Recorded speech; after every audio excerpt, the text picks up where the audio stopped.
हाँ तो स्टूडेंट्स, आज अपना नेक्स्ट टॉपिक है electric potential due to charged spherical shell. Spherical shell का मतलब जैसे प्लास्टिक की बॉल नहीं होती क्या, होलोस्फीयर, जिसको अपन दूसरा नाम क्या बोलते हैं, होलोस्फीयर। या फिर ये टॉपिक कंडक्टर स्फीयर के नाम से भी आ सकता है। मतलब स्फेरिकल सेल को गोलीय कोश, होलोस्फीयर का खोखला गोला, कंडक्टर स्फीयर का चालक गोला। तीनों एक ही नाम से आने का मतलब क्या है, क्योंकि तीनों को आप चार्ज करोगे ना तो चार्ज हमेशा सरफेस पे ही रहेगा, अंदर चार्ज नहीं रहेगा। क्योंकि देख लीजिए, स्फेरिकल सेल, प्लास्टिक की बॉल, होलोस्फीयर तो एक ही हो गया, तो चार्ज दोगे अंदर तो कुछ होता ही नहीं, तो सरफेस पे रहेगा। हाँ, कंडक्टर स्फीयर सॉलिड भी हो सकता है, परंतु कंडक्टर होने की वजह से जो चार्ज है वो हमेशा कहाँ पे रहेगा, सरफेस पे रहेगा। तो ये तीनों नाम कौन सा भी आ जाए, ये टॉपिक आपको करना है।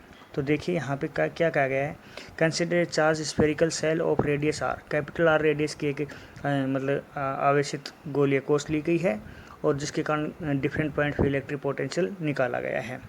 तो देखिए फर्स्ट पॉइंट यहाँ पे है आउटसाइड द सरफेस, मतलब पृष्ठ के बाहर।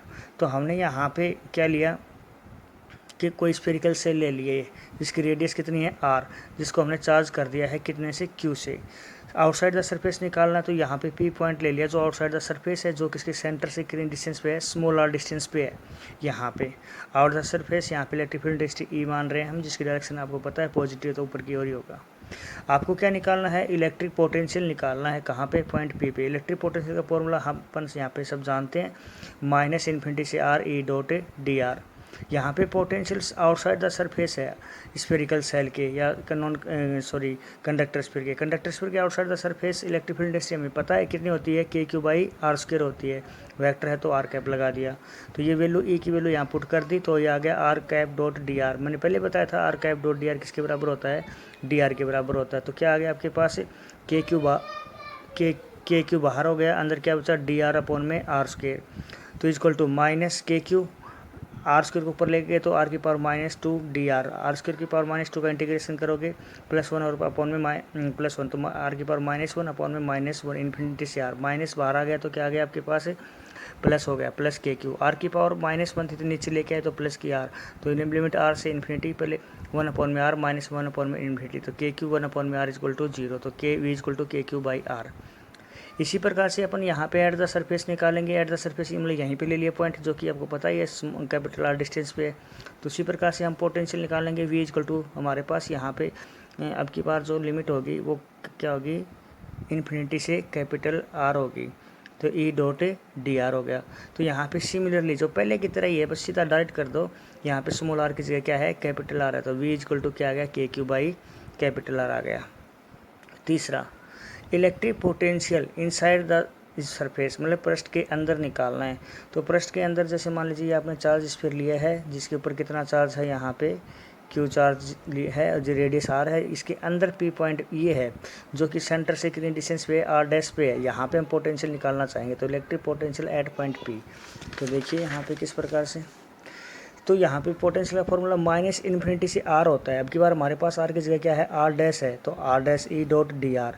तो यहाँ पे देखिए, मैं यहाँ पे आर इन्फिनिटी से आर डैश को दो लिमिट में पुट कर रहा हूँ, इन्फिनिटी से आर और आर से आर डैश। क्योंकि देख लीजिए यहाँ पे जैसे मान लीजिए यहाँ पे इन्फिनिटी है, इन्फिनिटी से आपको कहाँ पे आना है, आर डैश पे आना है, ये लिमिट है आपकी। तो इन्फिनिटी से पहले आर पे आओ और आर से आर डैश पे आओ, एक ही तो बात हुई ना भाई। इन्फिनिटी से सीधा आर डैश पे आ जाओ, या इन्फिनिटी से पहले आर पे फिर आर से आर डैश पे, दोनों एक ही। तो हमने इन्फिनिटी से आर डैश को क्या कर दिया, इन्फिनिटी से आर और आर से आर डैश, यहाँ ऐसे कर दिया है। फिर दो लिमिट में हमने इसको डिवाइड कर दिया है। लिमिट इन्फिनिटी से आर डैश था, इसको हमने क्या बना दिया, इन्फिनिटी से आर और आर से आर डैश बना दिया। अब दोनों की वैल्यू हमारे पास हो तो आंसर आ सकता है। ये वैल्यू फर्स्ट पार्ट है, फर्स्ट पार्ट ये तो हमारा कौन सा आ गया, एट द सरफेस आ गया, जिसकी वैल्यू तो हमें पता है k q by capital R. दूसरा बचा E dot d R, E dot d R, R से आर डैश, मतलब आर से आर डैश कहाँ पे जाएगा, इनसाइड द स्फीयर जाएगा। इनसाइड द स्फीयर कौन सा है, कंडक्टर स्फीयर है। कंडक्टर स्फीयर के अंदर इलेक्ट्रिक फील्ड डेंसिटी कितनी होती है, 0 होती है।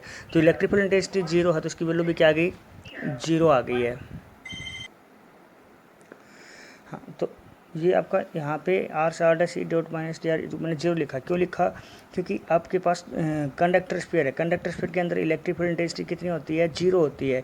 इलेक्ट्रिक फील्ड इंटेंसिटी जीरो है तो यहाँ पे पूरी टर्म में क्या हो गया, जीरो। तो इक्वेशन 2 और 3 को इक्वेशन फर्स्ट में पुट कर दो, तो ये लिखा equation 2 and 3 put in equation number first. तो क्या आ गया, फर्स्ट की वैल्यू क्या है, k q by R plus 1 zero, तो के क्यू बाई आर, मतलब ये कहीं पर भी हो, मतलब इसकी वैल्यू क्या रहेगी, कांस्टेंट। तो याद रखना स्फेरिकल सेल या मतलब कंडक्टर स्फीयर, उसके अंदर इलेक्ट्रिक पोटेंशियल की वैल्यू क्या रहती है, कांस्टेंट रहती है। कितनी होती है, के क्यू बार, जो किसकी इक्वल होती है, उसके सरफेस पे जितनी होती है उतनी होती है। तो उसके लिए यहाँ पे ग्राफ ही आ गया, क्योंकि आप देख रहे हो जीरो से सरफेस तक जाते हो तो आपका जो पोटेंशियल है कांस्टेंट रहता है, मतलब इनसाइड द सरफेस, ये साइड द सरफेस। इससे बाहर आप देख रहे थे कि इनवर्सली प्रोपोर्शनल था, तो इसके लिए ग्राफ आ गया। ओके।